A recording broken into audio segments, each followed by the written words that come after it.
Hello, and welcome back my fellow weebs and otakus. Today, we're talking about Promised Neverland, the place where livestock has a higher IQ than Stephen Hawking and decides to run rampant against its caretakers. Yes, that's Promised Neverland, and since it has a tons of hidden details and secrets in which you've missed a thing or two because you were too hooked to it. So, this video would be those things that you've certainly missed in the anime, like cross my heart and I'll promise you my Neverland. Also, for the crybabies out there, big spoilers ahead. So, what are you waiting for? Let's start unveiling the things you've missed in the Promised Neverland Season 1 and Season 2 included. Number 12. Why the children get shipped at a certain age. Why do they get shipped at certain ages? You've gone on with that question, but soon forgot about it later on. Now, as we all know, the kids at the farm are shipped at ages 6 and 12. It's because they believe that age 6, the brain of the child would be developed by 90%, and it would be tastier, and that at the age of 12, it'll be complete, and it'll be quite the cuisine and expensive meat. This was also explained in the manga on why demons wanted to eat humans at certain ages. And one last thing, where's the FBI when you need them? Number 11. The character's strengths and weaknesses. We could say this as much as we want, but The Promised Neverland has a really good plot, storyline, etc, etc. However, the thing you've missed here is that the characters are connected, similar to how codependency works. Emma has superb physical capabilities, but is reckless and naive. Sasuke, I mean Rei, comes in with the knowledge and composure. However, Rei often becomes hopeless and tends to choose the decision with self-sacrifice in mind. Norman, with his oozing confidence and smarts, fills up the most important part of the group, and that's leadership and decisiveness.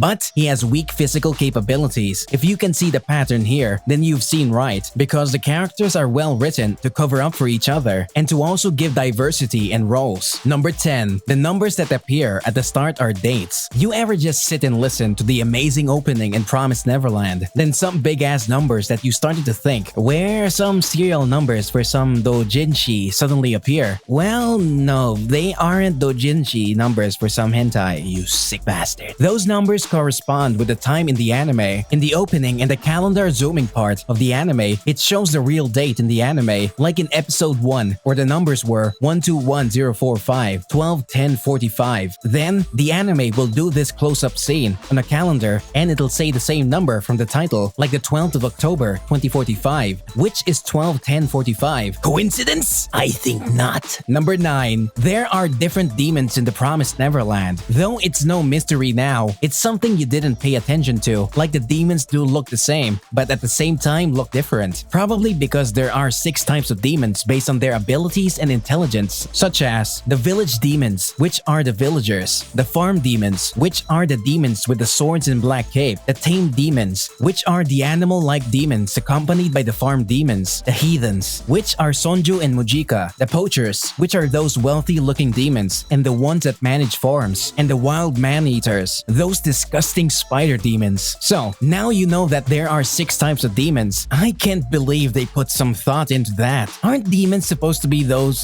generic red ones? Number 8. The Promised Neverland is a dystopian future. The Promised Neverland derives its uniqueness through applying movie film logic and techniques in an animated style, and the writing is not limited to that. The world that the anime is set in is a dystopia, which is the polar opposite of utopia. Dystopia creates a setting that lets you know the false paradise it is set in, where people are controlled to follow a false and faulty idealism. Just more reason to feel amazed at the writers, and feel even worse for the children. Number 7. All humans in the Promised Neverland were all livestock. If we're going to count out the Ratri clan, all humans in the Promised Neverland were all livestock once, and were like Crone and Isabella, from the soldiers that chased Emma, and the other kids to the scientists that experimented on Norman. They were all from farms once, except they were given a chance to become what they were. It would a serve or die choice, like becoming 18 and being given mandatory military service. But the horrifying part is that they'll never get out of it and are forced to work in exchange for not dying. Number 6. The real reason why William Minerva helped in the Promised Neverland. We've seen the anime emphasize William Minerva as the savior, or James Ratri to be exact. Though he did help the children and held a revolution against the system, he had a different reason why that we're all initially thinking. In episode 11, where everyone confronted Peter Ratri, it is shown that James did not decide to help the children because of the harshness, but because he initially thought they were the descendants of rebels and criminals. Instead, he found out that they were descendants of the clan's closest friends and relatives. So, if James Ratri never found out about that secret, then he would have never bothered to help the children. Number 5. Mujika is half human. Want something that you've missed other than the love confession you wanted to make but never did? Then here, freaking demon waifu is half human. Mujika is actually called the evil-blooded, not because she is an evil demon, but because she is a half-breed. And Mujika also retains a human figure without needing any human meat. Also, demons started eating humans because they provided human properties. And if Mujika's blood provides complete human properties, then the answer is clear. Mujika is also 700 years old, and the agreement between humans and demons was made 1,000 years ago, which means that it's likely that a human and demon got on with it and then Mujika was born. But at the end of the day, she's still 02, but kudere. Plus, she's a literal goddess. So, you guys know what that means. Mujika is waifu material. Number 4. Zazie is 5 years old. Everyone instantly loves some guy who puts on a paper bag over his head. And this tall, groaning paper bag guy is no exception. Just like that Doubt from Sir Vamp or Faust from Guilty Gear, you just gotta love them. Well, Zazie, on the other hand, is a bit different. He's still badass, and he does this amazing Assassin's Creed knife thing. But the things are, Zazie is 5 years old. He is, a matter of fact, a child that underwent a weaponization experiment, just like the others. However, he's had his entire body was modified too much that he started to irregularly mature. It's also proven that he was tortured and had it the hardest out of all the guinea pigs from Lambda. It's honestly a sad fate for a 5-year-old kid. Number 3. Time is slower in the demon world. Have you noticed? In the ending scene of The Promised Neverland, after the younger ones crossed the human world, Emma and the others stayed behind. We got a glimpse of how their life went on in the human world, which is more like the promised PowerPoint. Hell, we even got to see a child get born. There are also some cute PowerPoints like Phil riding the train, Isabella just vibing with the kids, and after all of that, we get the final scene. We also see that Phil has grown a lot, and the other kids too. And note that they crossed to the human world at the age of 5, which means that 5 or 6 years have passed ever since. However, Emma, Ray, and Norman also aged slightly, which indicates a time difference between the human world and the demon world. Number 2. Emma's hair clip. All of us have seen the braid with a clip on Emma's hair, and most of us are probably confused about how she got it in the anime. Well, it's something that most people would miss because of the manga. The hair clip is actually from an arc that the anime completely skipped over, but Emma's hair clip proves that the anime did not completely skip the Goldie Pond arc. It was given by Sandy, a side character that never appeared in the anime. And finally, number 1. If you haven't read the manga, then you've missed a lot of things. Most of us may already know the complaints that fans had for the anime. It isn't all disappointing, however. There is a significant difference between the anime and the manga. The anime skipped a ton of arcs and had us miss out on memorable characters such as him, the Demon King, Andrew, an assassin that sets out to kill the characters, and even a main character that we all may have loved, Hugo, a 29-year-old escapee of the farm. Also, the anime skipped several arcs that would have made the anime interesting, but of course, we won't spoil much of it, and we've only got one thing to say for it. Why did you change the freaking story? Now, enough of that. We have finally shown you everything you have missed in The Promised Neverland. We hope that you liked this video, and if you got something to say, then we would happily receive them in the comment section down below. And if you like this content, please like the video and subscribe to the channel if you're new here, since it helps us continue on making these lists. And if you want to see more, then click the notification bell to not miss out on these entries. Now, thanks again for watching the video and have a beautiful day.